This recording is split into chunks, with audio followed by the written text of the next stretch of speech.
On the morning of August 16, 1942, firefighters in a quiet California suburb raced to pull two Navy pilots from a crashed blimp and found no one inside. The airship was armed. Its engines were running. Its radio worked perfectly. It had drifted down onto a residential street so gently that anyone aboard could have stepped out and walked away. But there was no one aboard. There hadn't been for hours. This remains one of the only cases in American military history where an aircraft came home and its crew did not. How do two experienced pilots vanish from a blimp in clear skies over friendly waters without a single distress call? Why did their last radio message mention a mysterious oil slick? And why, more than 80 years later, has not one trace of either man ever been found? 10 questions. 84 years. Not one answer that holds. To understand this story, you have to understand the fear on America's West Coast in the summer of 1942. The country was 8 months into the war.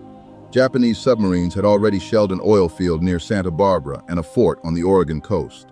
In February, air raid sirens and anti-aircraft fire had lit up the sky over Los Angeles for an attack that, reportedly, never existed at all. The Pacific coastline felt exposed, and the Navy needed eyes over the water. Part of the answer was blimps.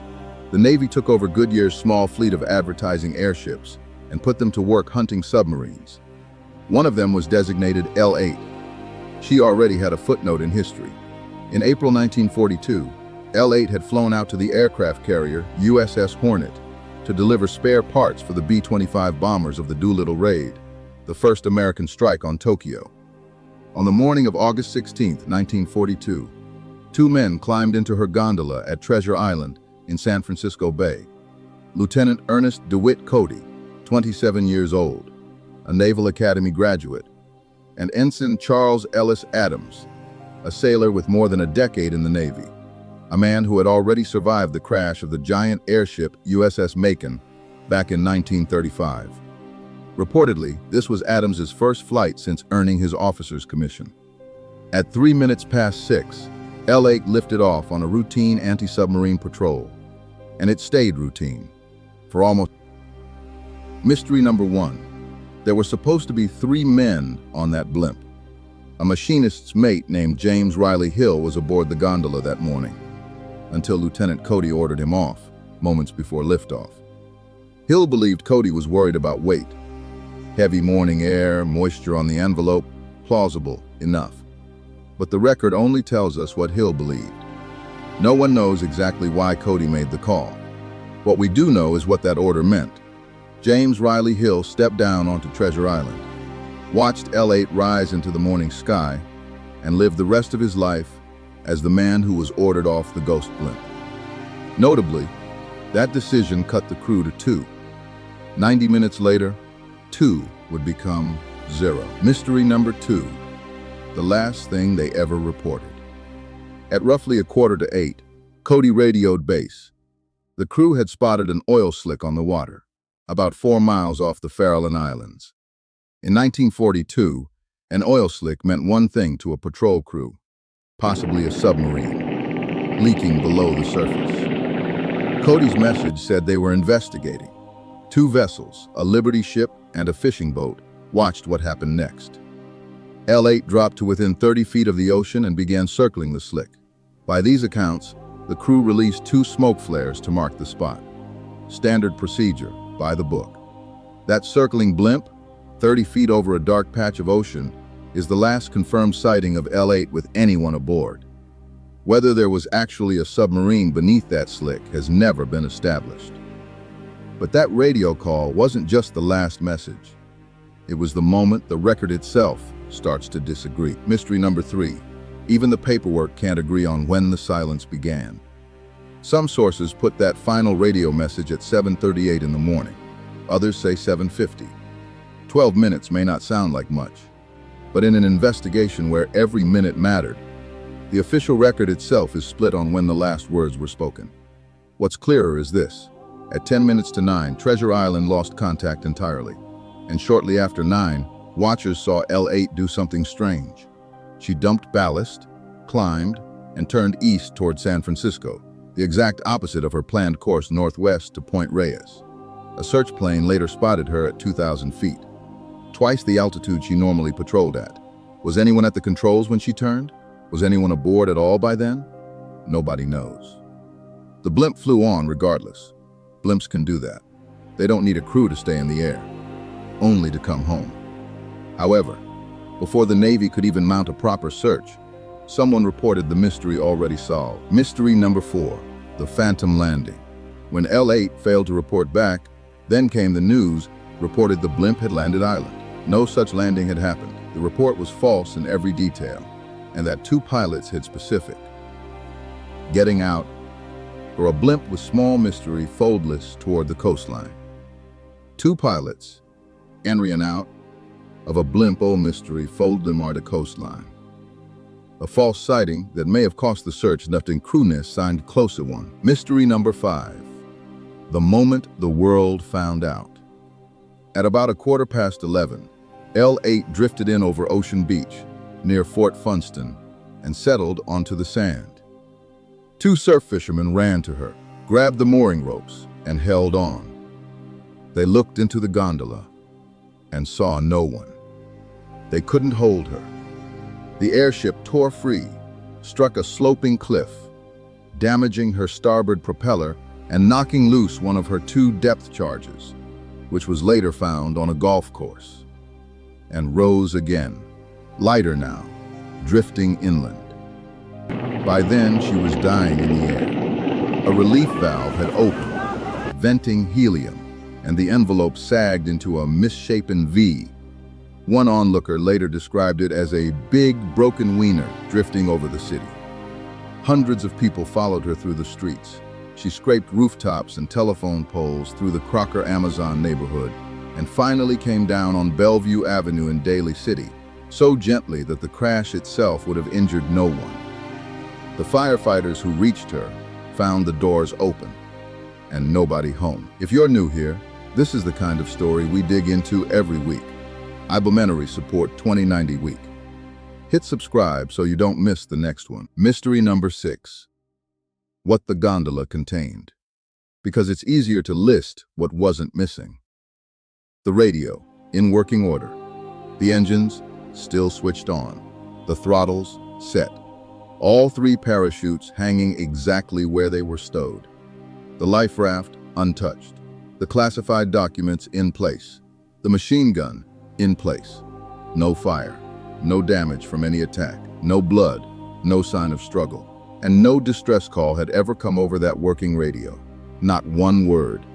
The only things missing from L8 were Lieutenant Cody, Ensign Adams, and the yellow Mae West life jackets they were wearing.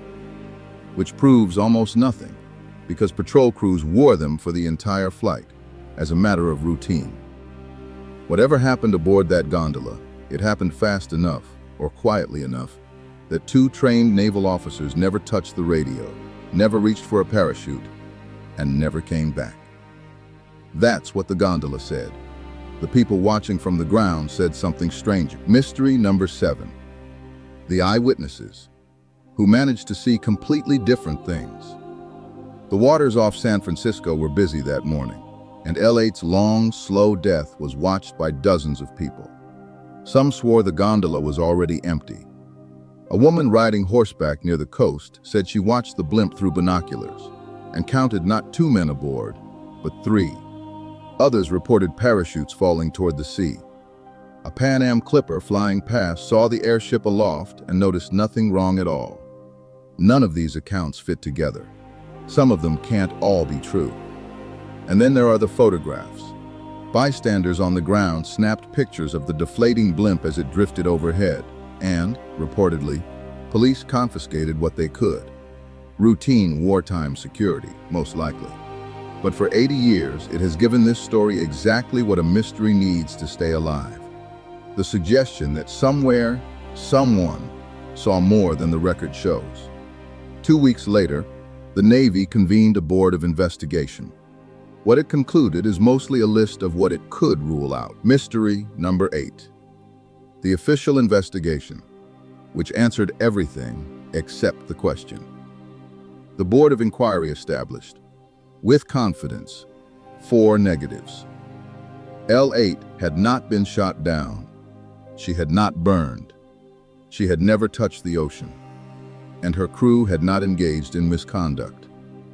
As for what did happen, the Navy's best theory ran like this. One crewman opened the hatch to deploy a smoke marker over the oil slick, slipped, and was left dangling. The other tried to pull him back in, and both men fell into the sea, their sudden loss of weight sending the blimp soaring. It is a tidy explanation. It is also, in the Navy's own words, a matter of conjecture. In 1943, Ernest DeWitt Cody and Charles Ellis Adams were declared legally dead. The paperwork closed. The question didn't. Notably, where the official record stopped, everyone else kept going. Mystery number 9. 80 years of theories, and the problem with every single one. They fell out together. The simplest story, and the Navy's favorite. But airship historian Dan Grossman points out the flaw. If one man fell, the other had a working radio and every instinct of naval training telling him to stay aboard, call it in, and mark the spot. Don't give up the ship isn't just a slogan, it's the reflex the Navy drills into every sailor. Both men going over the side, leaving a silent radio? Possible, but strange. They were captured by a Japanese submarine, the one hiding under the oil slick. Dramatic, but no submarine was ever confirmed in the area, and no Japanese record ever surfaced of 2 captured blimp pilots. They defected, except the board found no evidence of misconduct, and neither man had any known reason to run. A stowaway murdered them, a fight over a woman.